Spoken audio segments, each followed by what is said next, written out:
ഞാൻ വരുമ്പോ ഒരു കുട്ടി വേറൊരു കുട്ടിയോട് കടങ്കഥ പറയാം. എന്താ കടങ്കഥ എന്നറിയാം? ചോദിക്കാണ്.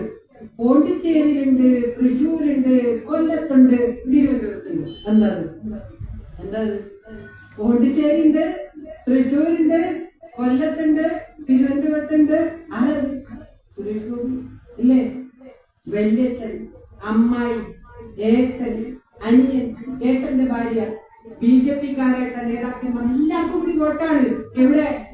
ഈ പറഞ്ഞ തൃശ്ശൂർ മണ്ഡലത്തിൽ. അതിലും വലിയ രസം എന്താണെന്നറിയും? തൊലിക്കെട്ടിയ ശോഭാ സുരേന്ദ്രൻ CPM ഓഫീസിലേക്ക് ഒരു മാർച്ചിന് നടത്തിയിരുന്നു തൃശ്ശൂർ.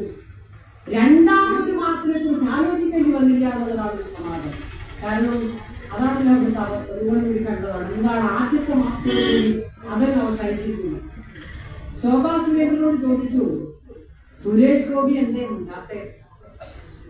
10,000-കണക്കിന് വോട്ടാണ് കള്ള വോട്ട് എവിടെ ചേർത്തിരിക്കുന്നത്? തൃശ്ശൂരിൽ ചേർത്തിരിക്കുന്നത്. മറുപടി പറയേണ്ട തൃശ്ശൂരിലെ MP സുരേഷ് ഗോപി. സുരേഷ് ഗോപി മിണ്ടുന്നില്ല. എത്ര ദിവസമായി അദ്ദേഹം ഒന്നും മിണ്ടിയിട്ടില്ല.